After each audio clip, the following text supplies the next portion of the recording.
It's like magic. It's like 20 minutes ago. It's like looking back into the future. So we're on. Well, apparently. It's like looking back in time.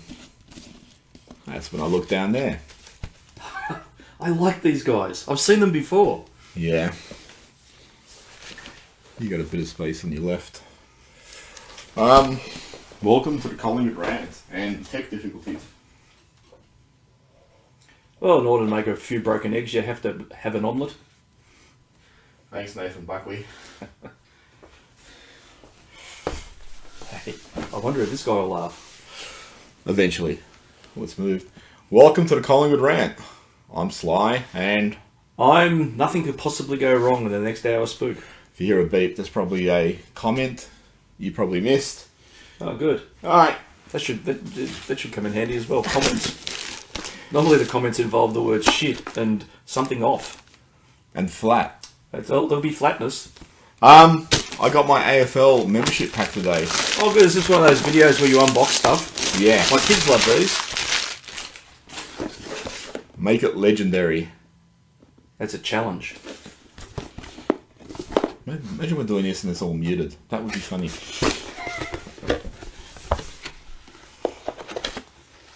A sticker. Make it legendary. I'm just going to check to see if there's a comment there that says, I can't hear shit. Can't hear you. I can hear and see you. Turn up the volume. Well, that's confusing when you can and can't hear. I can hear and see you. Well, so So David Hatley wants us to turn up the volume. he's probably thinking he's in an 80s nightclub and wants us to pump up the volume. Give us an update. Someone give us an update. Mark Ferguson can see and hear us. And he's not even listening. Yeah. Hatley. You'll probably get us spilled from the rant. I'm going to work on the assumption that everyone can hear us. Do you get you porn on this? Oh, that won't go Too much very well. information. Lanyard. I've used those so often. I've seen Gripping TV and it's exactly like this. I'm not a 1 year member. What the fuck? Been around for like over 30 years. A scarf. I'm working with a fake. Would you? A scarf. Okay. We know where that can go. You can hang yourself with that in September. That's just being negative, Spook, and this is the new Collingwood. Looks like Sly's been dribbling like Mark Robinson. Yeah, I spilled pizza juice all over me. People can hear. It's just not David Hatley. Yeah. You'll probably spill us now. Well, let me repeat this for David Hatley. Spook, Yes. what do you think of the win against Richmond? It's a funny one because I didn't get to see the game live, which I pointed out last week. So by the time I come to see So the where were you replay, for all the viewers tuning in? they knew I was at Rod Stewart. I was on Facebook Live. Now I've got a question. So the game started at 7:50. Yeah. Rod Stewart 78. Surely he'd be in bed by then. It was you with one of the girls on stage, and I wouldn't blame him. Okay. Yep, go on. Yeah, so I think I finished. No, so I was following the scores. Obviously, there's a few up and downs from what I could see. By the time the gig finished, I listened to the last quarter on the wireless in the car. You don't get that same sense of anxiety when you're watching this. So, listening rather. When I came time to sit down and watch the replay later that night, I mean, because you knew everything unfolded the way it did, I didn't think the game looked as bad as it sort of sounded on the radio and following the scores. I mean, I was getting updates from you suggesting that it's probably the worst thing you've ever seen in your life. No, that was when I was watching Disney Star Wars. That included a bad pair of underpants and a mirror. Disney Star Wars is probably just as bad. Yeah, look, I actually... There were moments where I looked at it objectively and thought that potentially the weather and the conditions had a massive influence on that game. The kicking, if they converted, we would have been 112 goals up by half time, and I think that's where it's at. I think we dominated the first half. Oh, it killed them. We let them back in, I think. They kicked one goal in the first half. So we let them back in probably the first half of the third quarter, but then I think once we wrestled control back, it just became a bit of a slog. They had another crack at the start of the fourth. But we overrun, which I think at the end of the day it's the margin wasn't massive, but it should have been a lot larger. We were the far better team on the night. Well, it's good. Like I saw a few people, who was it? Matthew Lloyd. There's a couple of people speaking on the Sunday. Yeah, sorry, on the Sunday Footy show, and they just said that the margin flattered Richmond. That first half, even though the scoreline was close, it never felt like they were actually a threat.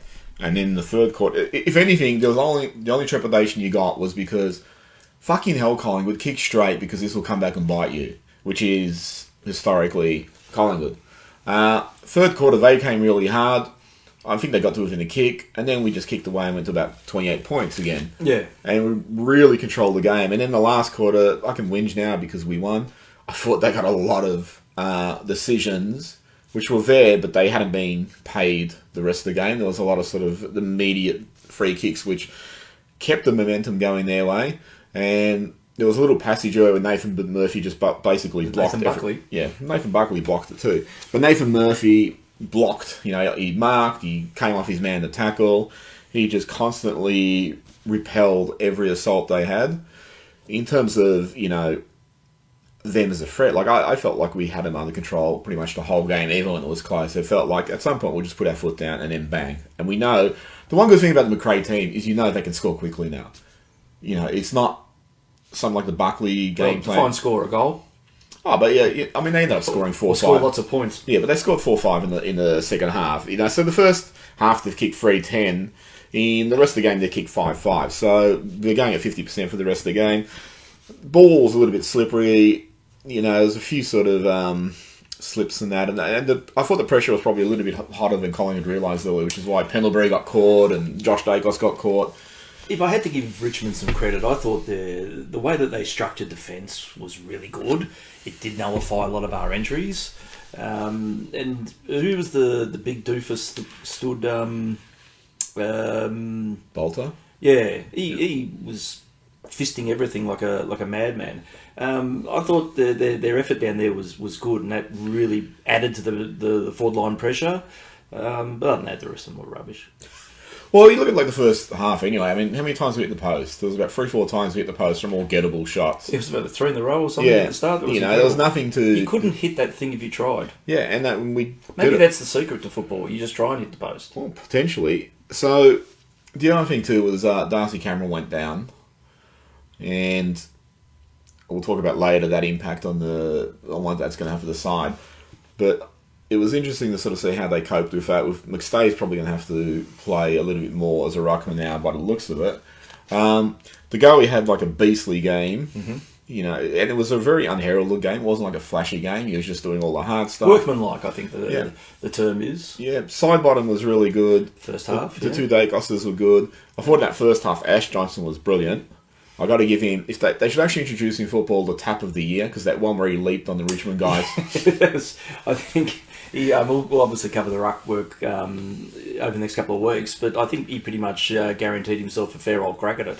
The second half, he just disappeared. I don't even know if he was still out there. He figured so little in the second half, and that was probably, it is like the fitness thing. Well, look, the guys like Ash Johnson, what really annoys me is that first half shows you, you can play at this level. Then why wouldn't you strive to be that player the whole time? Anyone in any sport who has immense talent and then they just sort of rely on that talent rather than let me do all the hard work also for it to make me realise it. You get throw out another name like Jaden Stevenson, another extremely talented player who's just lazy. And you get a lot of those sort of players throughout all the sports. And it's you got a limited time in this game. You can set yourself up for life with 10 good years. Why would you half-ass it? I actually thought he was... defensively, he was a lot better. Yeah, I agree with that. That first half, he was doing everything. He was rucking, he was following up. He showed some poise when he snapped it back the hill. And that was I thought he was going to McCreary. That was some of the major criticisms you had of him last year, because I thought he was awesome. That was a chief. Was it? Yeah. He should defend himself and sit here. But yeah, if he's heading in that correct direction of improving himself. I think that was a really good example of it because I wasn't sure. Like he didn't play in any of the. He didn't play in practice matches for a reason. For reasons. Yeah. He had 2 good performances in the VFL with a couple of bags of 4. He obviously got back in there in merit, but I think when he got there, it was better than I was expecting. I thought it might be a bit rusty, but he had an influence. He brings a lot of X factor to that forward line. Yeah, but I mean, he really got in there because Cox is injured. He really got back in the side. Is Coxie injured? Yeah. What happened? He's injured a rib or 2. A rib or 2? Yeah. So then there actually he is. So you have Cox injured. So there was no one else they were going to bring up unless they just slot Ginnivan straight back in. But they need like a tall, so they can have the part-time ruckman. So it was always going to be him. It was unlikely to be Will Kelly, for example. Well, why not? Because he's barely played in 2 years and no one knows where he plays and all that. But we'll go on to him a little bit later. Frampton. He was very good. That's all we need to say of him. What did Lynch end up with? I think 2 at the end, but he pretty much nullified him for the bulk of the game. Yeah. Which, if he continues with that sort of form, that's the defensive fall that we've been hoping for. Yeah, the thing that was really pleasing was that he knew when to go and when to stay. So, there's a couple of times he peeled off peeled off Lynch to impact the contest. So, Murphy does that too. And, I always think that's a sign of good defenders. I know when to go and when not to go. And sometimes he might get burned, but it's the unselfish thing to do. That old man, Pendlebury, how do you think he went? He struggled again. I can't see a future in the game for him, to be honest. He could play another 4 years if he keeps going like that. That goal he kicked, I mean, you look at it and you think, well, technically there's nothing outstanding about it. And then you think, the guy's 912 years old and weaves still like that. That was brilliant. Well, that's when he took the handball, he was sort of running toward goal. And I was looking at it thinking, you're going to be able to kick it over the Richmond defender's head because he's pretty close. And it was actually very reminiscent of Peter Dacos in 1981 against Richmond. He did a very similar thing where he had 3 Richmond players around him, and he just did what the unanticipated thing was. And then, one Richmond player jumped for the smother, but then Pendles went left, and the 2 other defenders were coming right. And it's well, we've all gone the wrong way. And the funny thing too is, not one of them actually went to him. Dacos did the same thing in 81. He sort of showed the ball, and all the Richmond players went for the ball, and they just fell around him, and he weaved his way out. So like a Bradbury.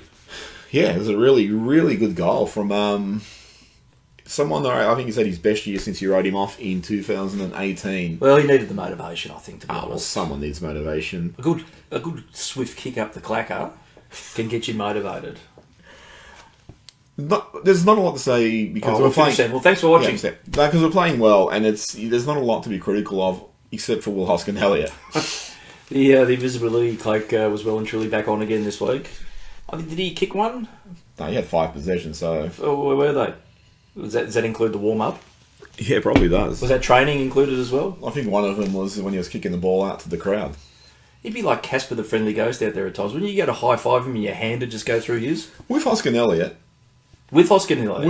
With Hoskin-Elliott.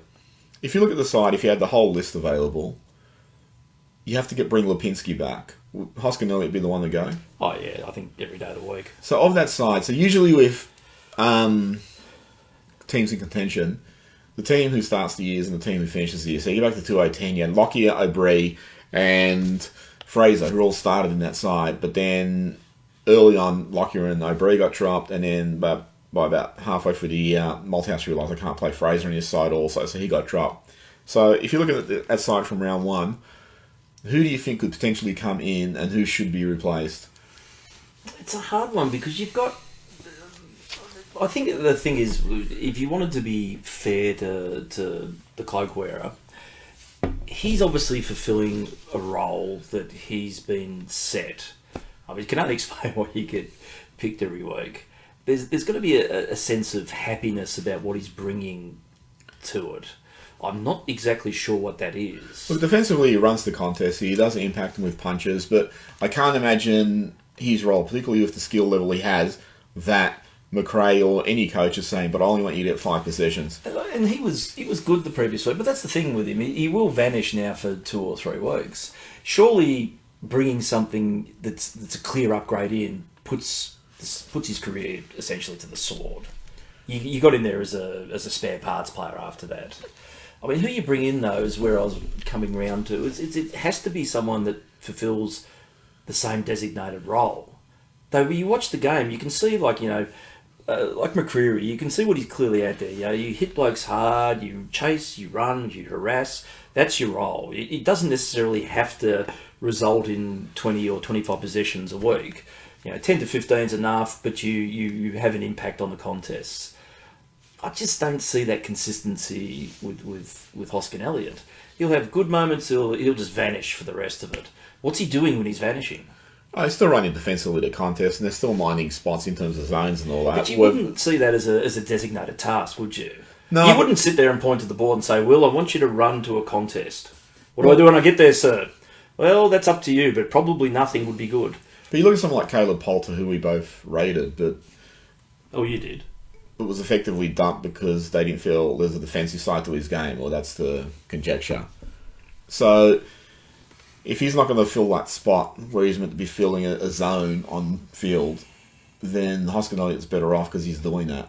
Well, even though he might not get the ball offensively, or he might not get it enough. So, I mean, that's the only thing I can think of. He is actually a pretty good spoiler of the ball. He's pretty good, like, in the air defensively. He's not a great tackler or anything, but of the people you could replace him with, so Lipinski's out he's done the shoulder, so that's it for the year for him, based on Collingwood's form with shoulders. And then you have Jack Ginnivan. Well, that'd be your first one that I would think of. But are they going to rush Ginnivan back in to get rid of Hoskin? Well, the thing that worries me about Ginnivan is it Ginnivan or Ginnivan? Jack, tell us. The thing with Jack is does he have a defensive side? He just looks, he lopes around and laughs at people and grins and... He kicks 40 goals a year. Yeah, but and that's a big tick. Yeah, but we're talking about like someone who's going to fill Hoskin Elliott's role offensively. But you're right. Aside from that, no. I mean, he played a lot up the ground last year and got involved in a lot of contests, and he's still a young developing player. How old's with Hoskin Elliott now? He's 28. And then Ginnivan's what? 20? 20, yeah. Yeah, you got a lot to learn, and you've got a really good start to your career. So at least you can look at him and say, even though you may have the same sorts of impacts at this stage as with, you've got a lot of growth inside of you, potentially, hopefully. Yeah. So you could afford to play that type of player and cut Will, and you probably wouldn't be any worse off, I wouldn't have thought. I don't think Jack defensively is as good in the air as Hoskin Elliott. Yeah, well, yeah. And that's one of the things Hoskin Elliott brings aside. And then I also look at it from the point of view, if we get an injury, I mean, that would be unusual to happen at this club, but if we got an injury to a defensive player like Murphy or something... Like someone having their ribs caved in. Yeah, but, if Murphy went down or whoever it is, don't even say that out loud. Then you can actually throw Hoskin Elliott back and he'll fill that role. Oh, he'll be back. But... It's like when a couple of years ago, I can't remember who the injury was, but Hoskin Elliott went back on Oscar Allen at West Coast, and he actually did a pretty good job. I can't see Ginnivan doing that. It would take quite a bit of shuffle. You'd probably have to go, well, let's throw McCreary back, but I don't know how good he is in the air. He's obviously great ground level. So, I mean, I think there's also an element, he's got a bit of a utility factor. He's like a Rusco type. There's another one you could potentially bring in. Sorry, just to pop words into my head. Well, Rusco, yeah, but again, Rusco doesn't have the offensive side that... Again, but you've got the potential to learn it. I mean, look, maybe it's just a perfect fit. Maybe the template for some of these players is Will Hoskin Elliott. To go back to the VFL and learn this particular... Well, I mean, we don't know exactly what they expect of him, but I'm just sort of saying... That's the get out of jail free card for him. But the one thing, like with Ginnivan, he is good offensively. He'll kick goals. Defensively, he's not great. He lopes around. Rusco's good defensively, but he's not great. He's not going to play that wing role or sweeper role. Ed Allen's the other one, potentially. Yeah, that'd be a good potential. From the limited amounts I've seen, he's looking exceptionally like a possibility. Well, here's the one I'd really be looking at. You got Finley McRae, who's now gone so far down the pecking order with the addition of Mitchell, and you got DeGoey and Adams in there. So it'd be interesting what happens with him at the end of the year. McRae. I mean, obviously Mitchell's 29 and Adams is 29, so it's not going to last forever. But a few of those other players we have, they're sort of playing specific roles. So, like Hoskin Elliott's, like I said, he's a bit of a tweener in a lot of the things he does. So he fills in. Any other thoughts from the game? I liked some of the synergy that I saw between Ash Johnson and Bobby Hill. Yep. And I made the comment the next day to the boys, you could see if that sort of thing grows, that could be a very, very dangerous weapon. That you've got two X-Factor-ish players that are really, look, it's only one game. But if they do keep developing that sort of ability to play off each other, they're going to be hard to stop. And you sort of think, well, you're building a really potentially good forward line here. It just needs one big tall bloke to come in and add some polish to it. But there is some serious talent in there. Actually, going back to Ginnivan, seeing, Ginnivan's out, you're looking at Hill. If you had to choose, who would you play? At the moment, I'm Form Hill every day of the week. I think he's just adding so much more than... And look, I can't stop thinking Jack kicked 40 goals. He can find it and he can kick them, and he annoys the buggery out of everyone. But Bobby Hill's he's smooth.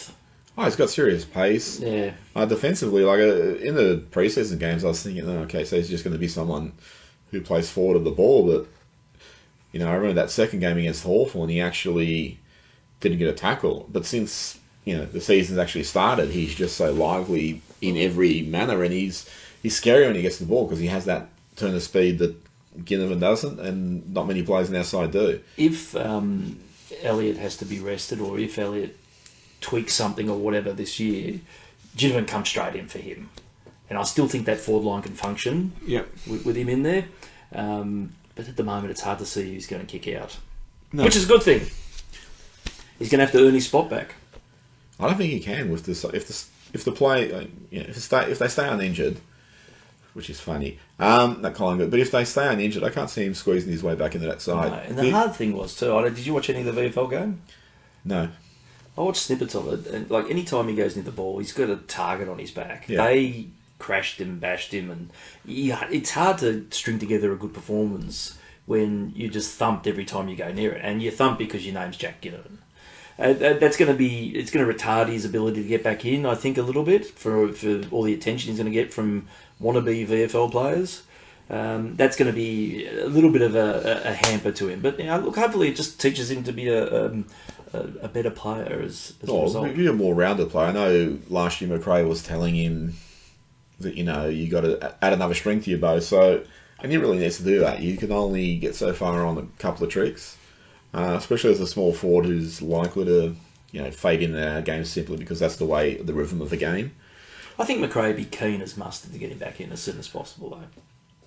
Yeah, I look at that side. I think it's pretty much, and I'll actually say this in relation to Cox and Cameron.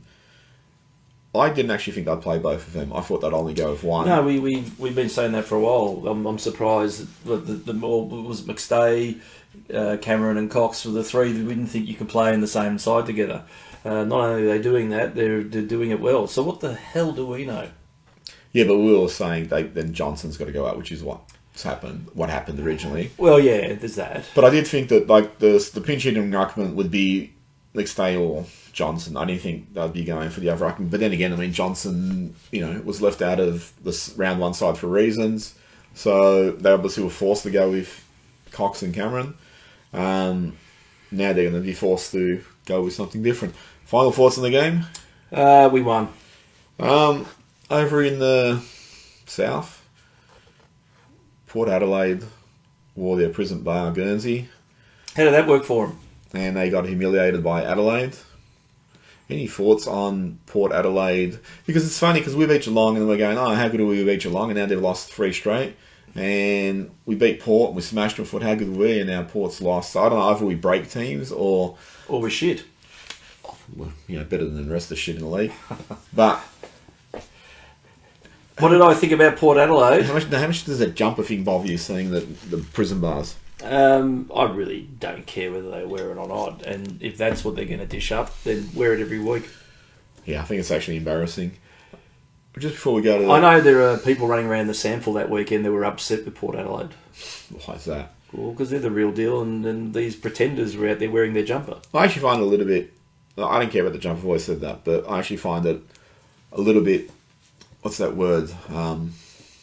pathetic that they came into the league saying, yeah, we're divorced from this NFL port, and then they've gradually tried to reconcile it. Yeah, and it's like, well, I don't think you actually know what you want to be either. I'd be thinking, well, we should be launching a new Port Adelaide, which is originally the Power, but they've just continually backpedaled toward it. Out of curiosity, did you see the GWS Carlton game? A little bit, yep. Did you see the Descent free kick? What a fucking joke. I mean, seriously. And the thing is with that, and look, you knew it was coming straight away. How was I not on the ball? But that happens 400 times a game. Yeah. I mean, why did you pick that one particular moment to make sure Carlton won? That was the one that you had to pick out and say, this is the worst fucking thing, I'm offended. I saw the umpire, he was looking for a handkerchief at one stage to dab the tears from his eyes. It was just an absolute fucking joke. You've gifted him a win with that. Yeah. It's ridiculous. Yeah, I'm actually surprised that GWS didn't go harder with some sort of official complaint, because that's fucking absurd. Well, they did. They did this, and they stopped listening. They did that, and the AFL fined him. Seriously, look, I understand why you want to respect umpires and shit like this, but if you want to actually indemnify them from any form of criticism or backchat or whatever, then this is fucked, because you can't expect players in the heat of the moment to moderate their outbursts and their feelings. You know, it's not like Coniglio turned and said, you fucking motherfucker, I will fucking punch your head in for that decision. You might as well say that now. If you're going to go with a bang. Oh, you might as well, but it's just absurd that you can't let players just have exclamations. I mean, you see tennis players smash their rackets on the court. You see in most forms of sports, players just get frustrated in the heat of the moment, and if they're not being destructive toward an officiator, referee, umpire, or whatever, then what the fuck does it matter if they say, how is that not a free kick? Could you imagine this rule in soccer? It wouldn't even last 12 seconds a game. It's ridiculous. I mean, and you're going to find players are going to work around it too, because Coniglio could just turn and go, well, I was saying it to my teammate. Why are you pinging me? It's like, I remember Viv Richards years ago, so this is going back to cricket, where I think the test was in Perth, but there was a lot of no balls, and then Richards called to one of his players, go stand Jason to the umpire and see if he's fucking getting him right. And it's just like, it's obviously the umpire heard it, but, you know, it's just Richard's having a shot at him in a really, I don't want to say subtle, but really cunning way. Who were playing? Brisbane. Are we? Did you see the game against Bulldogs? Yes. Is there a better testament to disbanding clubs than that game? The thing is, it doesn't really matter about how well Brisbane performed or anything this year. This week is their grand final. Really? You think so? Absolutely. Dunny Hare will come out for his one performance of a year and probably kick 5 or 6. I hear that they're so excited about this. They've got Craig Willis going up to do the announcing before the game. The guy from Different Strokes? Yeah, that's him. Yeah. What are you talking about? They've got a cup that they're going to have on a pedestal before the game starts. It's probably as close to a grand final as they're going to get these days. But they'll be pumped for this, because it's their one game at home a year to a whole bunch of empty seats, unless our lot are going up. It's a big night for them. So this is for the Dane Beams Cup. Is it? Yeah. Is it? Yeah, it's... What's inside the cup? Well, I was going to say something, but I probably shouldn't. Two girls? No, it's going to be... We're live, so you can beat this stuff out. Yeah, look at the bear, just appalled there. So, injury of Darcy Cameron. Ironically, the 1 year we got rid of Ruckman. They're getting injuries to all 3 of their 4 Ruckmen. Oscar Steen doesn't look anywhere ready. He got 17 taps to Naismith at whoever the fuck we played. He got 61. Well, the guy from the Monkeys. Yeah, him. He got beaten by him. Yep. What a joke. Begg's still injured for another couple of weeks or something. Yeah. 3 or 4 weeks he's out. Yeah, I probably wouldn't be playing him anyway. I mean, is Jared Blair free? Can we get him back in? He gave his jump at the McStay. So what, has he got a little? Is he hanging on his rear vision mirror? Number 11, yeah. So who would you ruck? It's like a few orange. Would you go for Steen and throw him to the Wolves? Or? No, no. He's too beanpole. He'll be belted from pillar to post. Who is the Brisbane ruckman these days? McEnany. Macca who? McEnany. Bubble-headed ninny. Yeah. McInerney, whatever the fuck his name is. I don't think Steen will come in. I think until Coxie is ready to come back, they're just going to probably rotate between McStay and Ash Johnson. I don't think it's ideal. I think Turtle himself was shared something to us where... Did it involve a spa bath? Where McRae suggested that McStay and Frampton would be rucking. Well, Frampton rucked for Port Adelaide. Yeah. I think the only thing that... Just as you're starting to show some form in defence, would you take him out? No, God, no. So I think that'll be McFly's... and you got like two talls at Brisbane in Hipwood and Danaher. Well, that's it. I mean, Hipwood... he's down on form, but when he's good, he can be very good. Dunny here will have his 12 goals for the year. He'll get his entire tally that night because he'll be on fire.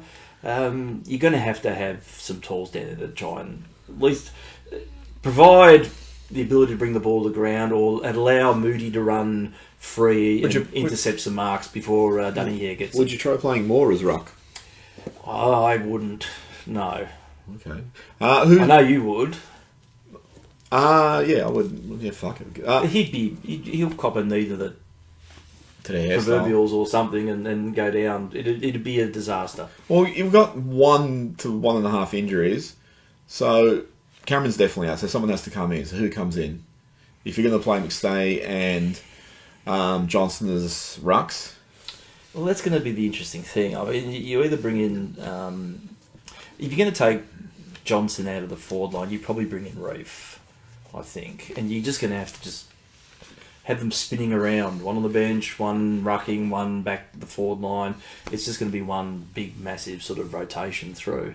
Other than that, I don't know, if you wanted to move Frampton out, I mean, who do you bring in? What tools? It's going to be Will Kelly. Well, Will Kelly's have to be loose, but I don't think he's... I mean, he could stand Hipwood maybe, I don't know. Will Kelly's the one I'd actually... I don't feel confident with any of these choices. Okay, so I do it one or two ways. Will Kelly would come in and he's going to ruck, and if it doesn't work, then you just start rotating him around with Johnson, McStay, and... That'd be 2 left of centre. That's, in terms of the talls, is the only viable option, and look, this is his last year unless he does something extraordinary, so this would be throwing license to him, go, look, this is it, mate. Go out there and do something extraordinary. Yeah. The second thing is, in football, you're beholden to archetypes in how the game's structured.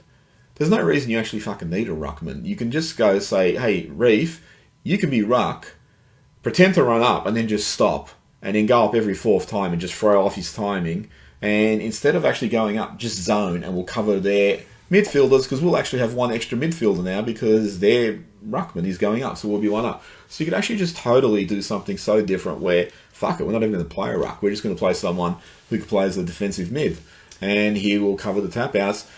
And the thing you could do is just sort of keep rotating what's actually happened so they never actually settle. So then you go, well, throw McStay in for 2 taps, and then take him out, and then, fucking throw Trent Bianco in for a bloody ruck thing. And this is what I'm saying, you don't have to go the traditional route. Let's find the ruckman. Let's find the ruckman to replace the ruckman. It could just be, let's just fucking do something so different.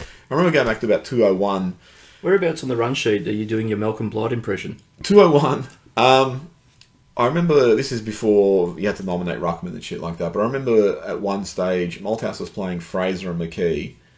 And those are the days. But they were both lining up as ruck, but the opposition didn't know which one of them was going up. So neither did they. but so again, it was like a really lateral solution, which I really liked. It was like, you don't have to do what the game's always done. You can actually change it up. So you're asking... but I'd go full Kelly. I'd go with full Kelly right now and just say, this is it. To go out and discover a loophole too. Do something. Maybe handstands and ruck with your feet. To do that. Yep. You could just, get Trent Bianco to run in and just say, hey, mate, when you get close to McInerney, just fucking launch yourself with your shoulder into his chest and knock him out, and you get 1 week. That's all it is in the game, is 1 week. To launch yourself like a missile at an opponent and take him out. So back in the day, Billy Picken used to run up to contests and say, yell, here comes Billy. You want Bianco to run up and go, hey, mate. Here comes Keziah Pickett. No, I'm just saying, you do whatever the fuck you want. But you're going to have to bring someone in. So you're saying McInnes to play. I think that'll be the one. I think that'll be the safe one. Okay, well, I'll go for Will Kelly, because I actually think, so here, have a quarter as a ruck, fucking play with the same aggression as your dad. And I'm not averse to the suggestion, but I don't recall seeing him all that much during the VFL game. If you want to be pulled up on merit, there has to be, obviously there's a case to argue for need here. You have to couple it with a bit of merit, though, I would think. I think for a specialty position, it's need over merit. It'd be like if the wicketkeeper in the Australian cricket team was injured. Do you go, well, there's 8 batsmen doing really well, or do we go to the one wicketkeeper we think will do the job, or could be a placeholder right now? So that's the way I look at it. You make a great point, Malcolm. Thanks, Bruce. Tip. Brisbane by 98 points. Brisbane by 98. I'm going out on a limb. Danny Hare will kick 42. I actually am really looking forward to this game in regards to... I think we've been in control of every match we've played this year. Even the Geelong one when we were down, we're never quite out when you look at it. Going over to there, they're 1 and 2, so they're not flying exactly, but they're obviously a much better team at home. As you said, it'll be their grand final because they're such a pathetic club also. Fucking losers. Yeah, well they are really, you know. They're a bad carbon copy of Fitzroy. They're a terrible carbon copy of Apart Fitzroy. from all those times they humiliated us in grand finals. Oh, it's only twice. But in terms of the growth of the club, Collingwood is an on-field contender, as opposed to an off-field contender, obviously. But it'd be really interesting to see how they tackle this with a club that they traditionally struggle with over there. It'll be shit dewy conditions. Oh, the time is right to look at them. Looking at them the other night, it looks like there's just no synergy with the new players that they've brought in. There's just a whole bunch of individual performances going on out there. I think we can probably exploit that and run through them. They beat us by a point last year, I think? No, last year they beat us by about 2 goals. The point one you're thinking is that Buckley coached when they came back and won after the siren. I don't think about Buckley. Yeah, maybe there should be a little bit of retribution going to this game, that we need to square the ledger from that humiliating loss last year. Wasn't that humiliating? It was early in the year. I was humiliated. We're free and zip. Did you think it would be free and zip at this point? No. I think... and on top of the ladder. Yeah. They've completely surprised me, so I'm happy for them to keep surprising me. Can you see us losing another game for the year? That would be good. And then going straight out into finals. Oh, well, that'd be... you don't want to say par for the course, but never say never. We'll drop a couple, I think. I don't know whether you can sustain this type... I mean, we're having ridiculous numbers with the contested possessions at the moment. I can't see you doing that. Oh, look, I'd love them to do it solidly for the entire season. But at some point, there'll have to be a little bit of bending and tiring and all that sort of thing. But, you know what, get the points on the board now, build yourself a nice little buffer on the ladder, and you can afford to drop a game or two, but not too many. I think at some point they'll up the training the way they always do, and that's where you're going to be a little bit vulnerable, because, as you prepare for going into the finals, like I recall in the Malthouse, we always said those genuinely had really average second half of the year. If you're well and truly entrenched in the 8, and more importantly, hopefully in the top 4, you can afford to do that. Yeah, but every club does it, so... I'm just saying, you don't expect them to do this every year. The one interesting thing will be there'll be games where they're just not quite firing, so how they fight those out. I mean, it's for last year. I mean, I was having this conversation with someone else. Although we had all those exciting wins and we played a much more exciting brand of football, there were still games like against Adelaide and North where we just played shit for 3/4 and then we had to sort of pull it out. So the change this year has been the application is consistent throughout the whole game, whereas last year it came in for 30, 40 minutes here and there. Slidey said an interesting thing at the end. That is interesting. About that for the work that they've done with the contested possessions is that this is the stuff that they train for, and they're clearly brilliantly executing that at the moment. You would think you're just going to keep that intensity up training wise. And hopefully maintain this for the year. But when you look back at the year that Melbourne won the flag, you looked at them and think they're not like an absolutely over-the-top brilliant side. They're just really well drilled. And I think that's where we're looking to build that consistency that you can dig yourself out of any situation. And so far, and we're only 3 games into the season, it's looking superb. Aren't you worried that someone's going to work us out? Hey? Some club will work us out. And Well, Buckley will just come back and reinvent something. He invented the press, you know. He should. Well, if he puts another 5 years to the club, imagine what we could be. Well, running around in circles. It'd be it'd be like an open cut mine if he came back. It'd be one of those things where you just keep going down, and at the bottom there's a truck. Yeah, let's get back to Collingwood. Yeah, so last thoughts. First, maybe our last live ever. It's more of a death thing, really. Look, I think we should win. Okay. I just don't want to confidently say it. You know what it's like. You've been around this before, club. This club before. Oh, look, I'll be honest. I haven't been around this before. This Probably the closest was 10, 11. Yeah, this is a different club. And I don't think they'll fall into old habits. Well, that's what I live in hope for.